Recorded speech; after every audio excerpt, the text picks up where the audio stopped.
अस्सलामुअलैकुम, welcome to my channel. कैसे हैं आप लोग। MTH 301 की असाइनमेंट नंबर 1 आपकी आई हुई है, जिसकी डेडलाइन 30 नवंबर है और 20 नंबर की असाइनमेंट है। 2 क्वेश्चन है इसके अंदर, 10 मार्क्स ईच।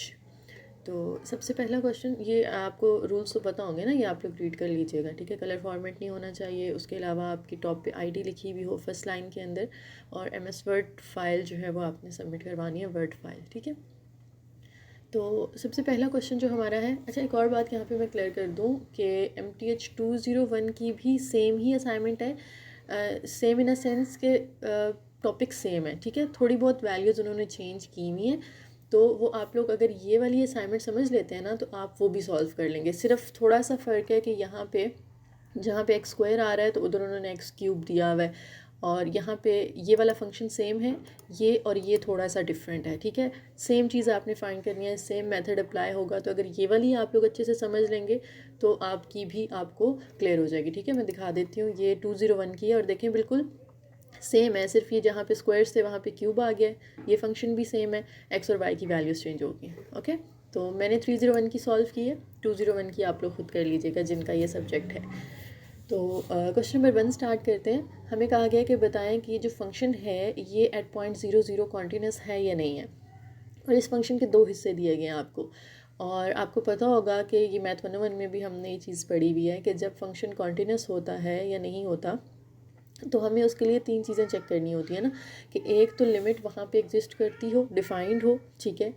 और जब हम एक तो उसके अंदर ये पॉइंट, ये वाला जो पॉइंट है, ये पुट करने पे जो आंसर आ रहा है, जैसे यहाँ पे इसका आंसर 1 आ रहा है, तो लिमिट पे यानी नॉट इक्वल टू का मतलब है लेफ्ट हैंड और राइट हैंड लिमिट होती है ना 1 में, तो यहाँ पे थोड़ा सा डिफरेंट होगा कि जब आप लिमिट अप्लाई करते हैं तो इसका आंसर भी 1 आना चाहिए, ठीक है। तो दोनों का आंसर सेम होगा तो ही वो फंक्शन कॉन्टिन्यूस होगा।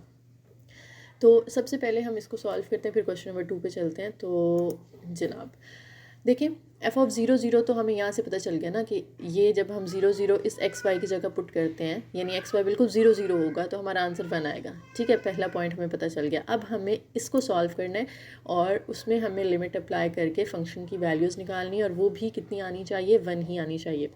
तो देखिए, अगर हम डायरेक्ट पुट करते हैं 0 तो ऊपर भी 0 एक्स वाई की जगह, नीचे भी 0 तो वो 0/0 फॉर्म बन जाएगी, जो कि जो है वो हम उसको सिंप्लीफाई नहीं कर सकते ना, वो अनडिफाइंड फॉर्म हो जाती है। तो हमने डायरेक्ट इसको पुट नहीं करना। हम क्या करते हैं कि इधर x और y दोनों 0 है ना, हम एक दफ़ा x को 0 कर लेंगे, एक दफ़ा y को 0 कर लेंगे, और फिर हम कहेंगे कि x और y दोनों इक्वल हैं। तो इनडायरेक्टली हम यही कह रहे होंगे कि x और y दोनों 0 हैं, क्योंकि इक्वल होने का मतलब यही है कि एक दफ़ा देखें ना, हमने कहा कि x की वैल्यू 0 है, फिर हम कह रहे हैं कि जी y की भी वैल्यू 0 है, फिर हम कह देंगे कि दोनों की इक्वल है, ठीक है। तो मतलब वही है, लेकिन हम लोग वो चीज़ डायरेक्ट अप्लाई नहीं कर सकते, तो हम 3 स्टेप्स के अंदर उसको अप्लाई करेंगे। तो सबसे पहले हम इसको सॉल्व कर लेते हैं by putting y is equal to 0। और जब y is equal to 0 put करेंगे ना, तो हम इसको फाइंड करें अलॉन्ग x एक्सिस, क्योंकि आपको पता है x एक्सिस के ऊपर जो है y की वैल्यू क्या होती है, 0 होती है, क्योंकि हम ना तो ऊपर जा रहे होते हैं ना नीचे, y की ना पॉजिटिव डायरेक्शन में ट्रैवल कर रहे होते हैं ना ही नेगेटिव डायरेक्शन में, सिर्फ हम x एक्सिस के ऊपर ट्रैवल कर रहे होते हैं, ठीक है। तो अब हम पुट कर लेते हैं y इज़ इक्वल टू 0। तो इस फंक्शन में जहाँ जहाँ आपको y नज़र आ रहा है, ये y है, ये y है और ये y है, इन तीनों की जगह हमने क्या पुट कर दिया, 0 पुट कर दिया। अब ये वाला एक्स स्क्वायर बच के ऊपर, और बाकी सारी टर्म ऊपर से क्या हो जाएगी, क्योंकि 0 एक्स के साथ मल्टीप्लाई होगा तो 0, और ये भी 0 है, और नीचे से वाला 0 भी ख़त्म हो गया, तो एक x square by x square रह जाएगा, और इन दोनों को जब हम आपस में कट करेंगे तो हमारे पास क्या आंसर आ जाएगा, 1। तो देखें, एक पाथ के लॉन्ग तो हमारा आंसर ये सेम आ गया जो ऊपर हमने यहाँ पे निकाला हुआ है, ठीक है। अब हम और भी इसको 1-2 पाथ के लॉन्ग टेस्ट कर लेते हैं। तो हमने y इज़ इक्वल टू 0 कर लिया था, अब हम करेंगे x इज़ इक्वल टू 0, और जब x की वैल्यू थ्रू आउट 0 होती है तो इसका मतलब है हम y एक्सिस के अलॉन्ग उसको टेस्ट कर रहे हैं, यानी उसका पाथ जो है वो y एक्सिस के ऊपर आ रहा है, क्योंकि हम लेफ़्ट और राइट मूव नहीं कर रहे, और x की वैल्यूज़ तो लेफ़्ट और राइट साइड पे होती है ना, तो हम ओनली y एक्सिस के ऊपर मूव कर रहे हैं।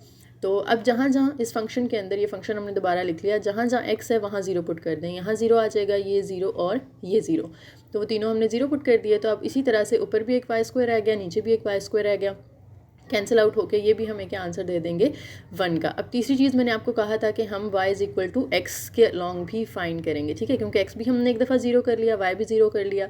अब इन दोनों को हमने इक्वल कर देना है, जिससे हम ये मुराद ले रहे होंगे कि x और y यहाँ पे दोनों ज़ीरो हैं, ठीक है। लेकिन हम डायरेक्टली उनको नहीं लिख रहे, हम उनको इस तरह से 3 स्टेप्स के अंदर कर रहे हैं। तो फंक्शन हमने लिखा, और क्योंकि y is equal to x है तो इसमें जहाँ जहाँ आपको y नज़र आ रहा है वहाँ आप x पुट कर दें। इस y स्क्वायर की जगह भी x स्क्वायर आ जाएगा, ये y है इसकी जगह पे भी x आ गया, और ये जो नीचे y है इसकी जगह पे भी x आ गया। अब ऊपर x स्क्वायर और x स्क्वायर ऐड हो जाएंगे तो ये बन जाएगा 2x स्क्वायर, और x स्क्वायर से मल्टीप्लाई होगा तो बेसिस सेम है, पावर्स ऐड हो जाएंगी, x पावर 4 बन जाएगा। नीचे भी इन दोनों को अगर हम ऐड करें तो it will become 2x square. अब हम क्या करते हैं कि ऊपर हमारे पास 2 टर्म्स हैं और नीचे डिनोमिनेटर एक है, तो हम पहली के साथ डिनोमिनेटर को अलग कर लेते हैं और दूसरी टर्म के साथ डिनोमिनेटर को अलग कर लेते हैं ताकि ये मज़ीद सिंप्लीफाई हो जाए। अब ये सेम है, दोनों कैंसिल हो जाएंगे, तो यहाँ तो आ गया 1 माइनस इधर x4 में से x स्क्वायर अगर निकाल दें, कट कर दें, तो x पावर 2 बचता है ऊपर और नीचे जो है वो 2 रह जाएगा, तो 1 माइनस एक्स स्क्वायर ओवर 2। अब हमें पता है कि f(0) जो है वो अगर हम यहाँ पे यूज़ करें तो x की वैल्यू क्या है, यहाँ पे देखें 0 है और y की भी 0 है, लेकिन हमारे पास यहाँ पे y तो है नहीं, सिर्फ x है, तो उस x की जगह पे हम क्या पुट कर देते हैं, 0 पुट कर देते हैं। 0 पर समथिंग 0, 1 माइनस 0 करेंगे तो हमारा यहाँ पे भी आंसर क्या आ गया, 1 आ गया, ठीक है। तो हमने इसे 3 डिफरेंट पार्ट्स के अलॉन्ग टेस्ट किया, इसका आंसर सेम आ रहा है और वही आंसर हमारा इसका भी आ रहा था दूसरे वाले का, जहाँ पे हमने एग्जैक्टली 0 पुट किया था, ठीक हो गया।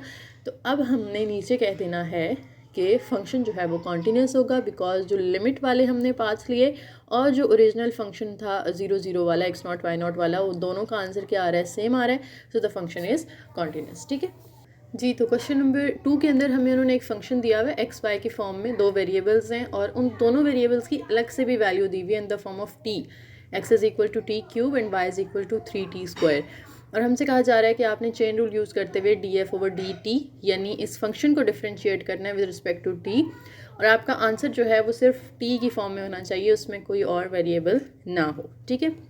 तो पहले तो हम चेन रूल का फॉर्मूला देख लेते हैं क्या होता है। तो आपके सामने ये डाटा है, फंक्शन दिया हुआ है, x की वैल्यू, y की वैल्यू, और ये चीज़ हमने फाइंड की। तो चेन रूल का फॉर्मूला हमारे पास ये होता है कि df over dt is equal to partial derivative of f with respect to x और फिर x का derivative with respect to t। इसी तरह से partial derivative of f with respect to y and y का derivative with respect to t। अब आप ये सोच रहे होंगे कि f के साथ पार्शियल है और x के साथ प्रॉपर उसका डेरिवेटिव है, तो ऐसा क्यों है? क्योंकि देखें f के अंदर ना हमारे पास 2 वेरिएबल्स हैं, x भी है और y भी है, तो इसलिए जब हम f को विद रिस्पेक्ट टू x करेंगे ना डिफ्रेंशिएट, तो हम उसका पूरा डेरिवेटिव नहीं ले रहे, हम उसमें से विद रिस्पेक्ट टू 1 वेरिएबल उसको डिफ्रेंशिएट कर रहे हैं, इसलिए हम उसको पार्शियली डिफ्रेंशिएट कर रहे हैं, ठीक है। लेकिन जब हम x को डिफ्रेंशिएट करते हैं तो x में तो एक ही वेरिएबल है t, तो x का जब हम डेरिवेटिव लेंगे तो वहाँ पे पार्शियल वाला कोई सीन नहीं होगा, x को आप पूरा डिफ्रेंशिएट करेंगे, इसलिए हम उसके साथ dx/dt लगाते हैं। सेम केस इसी तरह से y के साथ होगा कि जब आप f को विद रिस्पेक्ट टू y कर रहे हैं तो देखें वेरिएबल्स तो उसके अंदर 2 है ना, x भी और y भी, लेकिन आप सिर्फ y के हिसाब से डिफ्रेंशिएट कर रहे हो तो यहाँ पे पार्शियल डेरिवेटिव का साइन आएगा। लेकिन जब y को हम विद रिस्पेक्ट टू t करते हैं तो y के अंदर तो एक ही वेरिएबल है t और उसी के अकॉर्डिंग हम उसको डिफ्रेंशिएट कर रहे हैं, इसलिए पूरा डेरिवेटिव यहाँ पे dy/dt हम लिखेंगे, ठीक है। अब इन चारों की हमने वैल्यूज़ निकालनी है, तो पहले हम पहले की निकाल लेते हैं, partial derivative of f with respect to x। अगर तो आपने लेक्चर्स लिए हुए हैं मेरे तो ये आपको पता होगा कि ये कैसे होता है, लेकिन फिर भी मैं एक्सप्लेन कर देती हूँ इसको थोड़ा सा। यहाँ पे पार्शियल डेरिवेटिव लेने के लिए आप देखिए पार्शियल डेरिवेटिव ले किसका रहे हैं, f का विद रिस्पेक्ट टू x ले रहे हैं ना, तो आपने x को वेरिएबल के तौर पे ट्रीट करना है और x के अलावा कोई और वेरिएबल अगर है जैसे y, उसको आप एज अ कांस्टेंट ट्रीट करेंगे, ठीक है। अब डेरिवेटिव लेने का तरीका क्या होता है, y स्क्वायर है ना, तो y स्क्वायर तो कांस्टेंट होगा, कांस्टेंट वैसे ही आ जाता है, और वेरिएबल x है तो x का डेरिवेटिव 1 आ जाएगा। इसी तरह से ये x स्क्वायर है तो x स्क्वायर का डेरिवेटिव 2x हो जाएगा, और y स्क्वायर को 1 से मल्टीप्लाई कर दिया तो y स्क्वायर माइनस 2x हमारा इसका आंसर आ गया। नेक्स्ट हमें दूसरी चीज़ यहाँ पे चाहिए dx ओवर dt। तो dx ओवर dt में यानी हमने x को डिफ्रेंशिएट करना है विद रिस्पेक्ट टू t, और x की वैल्यू हमें दी हुई थी t पावर 3, तो t पावर 3 का डेरिवेटिव क्या होता है, पावर साइड पे आ जाती है, 3 साइड पे आ जाएगा और पावर में से 1 माइनस होगा, यानी 3 माइनस 1 करेंगे तो 2, 3t स्क्वायर आ जाएगा। अब तीसरे नंबर पे हमें चाहिए partial derivative of f with respect to y। तो हमने f लिख लिया, उसको हमने with respect to y differentiate करना है। तो अब y हमारा वेरिएबल होगा और x एज अ कांस्टेंट हमने यहाँ पे उसको ट्रीट करना है, ठीक है। तो x क्योंकि कांस्टेंट है ना, तो कांस्टेंट बाहर आ जाएगा और अंदर y स्क्वायर का डेरिवेटिव हो जाएगा 2y माइनस अगेन ये x स्क्वायर है, तो x स्क्वायर तो कांस्टेंट है, उसकी जगह पे कांस्टेंट का डेरिवेटिव हमेशा क्या होता है 0, तो उसकी जगह पे हमने 0 लिख दिया। तो हमारा आंसर आ गया 2xy। चौथी चीज़ हमें चाहिए dy/dt। तो ये हमने dy/dt y को with respect to t differentiate करना है। तो y की वैल्यू थी 3t², 3 बाहर वैसे ही आ जाएगा, t² का डेरिवेटिव 2t होता है, पावर साइड पे आ गई उसकी, और 3 2 ये बन जाएगा 6t। तो ये मैंने इनको रेड कर दिए जो हमारे ये 4 आंसर्स थे। अब ये फॉर्मूला हम लिखेंगे दोबारा से और उन चारों को यहाँ पे हमने पुट कर देना है, ठीक है। चारों वैल्यूज पुट कर दी। अब ब्रैकेट्स ओपन कर लेते हैं। 3t² को y² से भी मल्टीप्लाई कर दें और 2x से भी मल्टीप्लाई कर दें। तो 3t² y से मल्टीप्लाई होगा तो 3y²t² माइनस 2 3 6x_t² प्लस इन दोनों ब्रैकेट्स को भी मल्टीप्लाई कर दें। 6 2 12x/t। चेन रूल तो हमने अप्लाई कर लिया, हमारा आंसर भी यहाँ पे आ गया। ये हमारा हमने एक तरह से डेरिवेटिव कंप्लीट कर लिया है। लेकिन एक और चीज़ उन्होंने हमसे कहा था कि आंसर में सिर्फ सिर्फ t वेरिएबल होना चाहिए, x और y नहीं होने चाहिए, ठीक है। तो हमने x और y यहाँ से एलिमिनेट करने हैं। उनका क्या तरीका है कि y की जगह y की वैल्यू पुट कर दें, दैट इज़ 3t² और x की जगह x की वैल्यू t³, ठीक है। तो ये देखिए हमें यहाँ पे y नज़र आ रहा था तो हमने 3t पुट कर दिया, और क्योंकि y का स्क्वायर था तो इसका भी स्क्वायर आ जाएगा। फिर यहाँ पे ये x है तो x की जगह हमने t³ पुट कर दिया, ये x और y हैं, इन दोनों की जगह भी हमने उनकी वैल्यूज़ पुट कर दी। अब ब्रैकेट्स को ओपन कर लेते हैं। 3t का स्क्वायर लेंगे तो 3 का स्क्वायर 9 होता है, 9 3 27। टी की पार देखें 2 2 यहाँ पे 4 होगी, 4 में ये 2 ऐड करेंगे तो टी पार टोटल कितनी हो गई 6 हो गई। -6 एज इट इज़, ये टी मल्टीप्लाई हो रहे हैं, पावर्स इनकी ऐड हो जाएंगी, 3 और 2 ऐड होकर यहाँ पे 5 आ गया, और 12 3 36 और टी की यहाँ पे जितनी पावर्स ऐड करते हैं 3 और 2 5, 5 और 1 6, तो ये भी 6 हो गया। अब पावर 6 वाले दो नंबर्स हैं तो उनको आपस में ऐड कर लेते हैं। ऐड करेंगे तो हमारे पास 63 टी पार 6 माइनस ये 6 टी पार 5 एज इट इज़ आ गया, ठीक है। ये हमारा दूसरा क्वेश्चन भी कंप्लीट हो गया। अब ये तो हमने चेन रूल लगाना था ना, तो आप इसको चेक भी कर सकते हो कि क्या आपका आंसर ठीक है या नहीं। तो उसके लिए एक शॉर्ट मेथड है, मैंने यहाँ पे कर भी दिया है कि हमने ये चीज़ तो हमने पहले लिखी भी है ना, ठीक है, कि ये हमें फाइंड करना है। अब हम क्या करते हैं कि ये जो फंक्शन है ना, इसके अंदर x और y की वैल्यू इधर ही पुट करते हैं। x की वैल्यू t³ है, y की वैल्यू 3t² है, तो 3t² का स्क्वायर आ जाएगा क्योंकि y का स्क्वायर था, माइनस x का स्क्वायर है तो t पार 3 का स्क्वायर, यानी यहाँ जो x की वैल्यू थी वो हमने यहाँ पुट कर दी, ठीक है। अब इनको ओपन कर लें। 3 का स्क्वायर 9 हो जाएगा, t² का स्क्वायर t पार 4 और ये 3 तो t पार 7 हो जाएगी, और t पार 3 का स्क्वायर है तो ये t पार 6 हो जाएगी। अब इनका आप डेरिवेटिव ले लें with respect to t। 9 7 power side पे आके मल्टीप्लाई हो जाएगी ना, 9 7 63, टी पार 7 में से 1 निकालेंगे तो 6 रह जाएगा, इसकी पावर 6 साइड पे आ जाएगी और 1 माइनस करेंगे तो 5। तो देखिए हमारा वही सेम आंसर आ रहा है जो हमने इधर चेन रूल से निकाला है, ठीक है। ये देखें, तो आप इस तरह से इसको चेक भी कर सकते हो कि आपका आंसर ठीक है या नहीं है। तो पेपर में अगर वो कहते हैं कि बस इसको डिफ्रेंशिएट करें तो फिर आप बेशक ये वाला मेथड यूज़ कर लें, शॉर्ट मेथड। लेकिन अगर वो कह देते हैं कि चेन रूल ही यूज़ करना है, जैसे उन्होंने हमें यहाँ पे कहा था ना कि आप स्पेसिफाई कर दिया था कि हमने चेन रूल से सॉल्व करना है, देन आपको चेन रूल के ही मार्क्स मिलेंगे, ठीक हो गया। लेकिन चेक करने के लिए आप शॉर्ट मेथड जो है वो रफ वर्क में कर सकते हो। उम्मीद है आपको वीडियो पसंद आई होगी। अगर पसंद आई है तो जल्दी से लाइक कर दें, शेयर कर दें, चैनल को सब्सक्राइब कर दें और एक अच्छा सा कमेंट लाजमी करके जाना है। Thank you.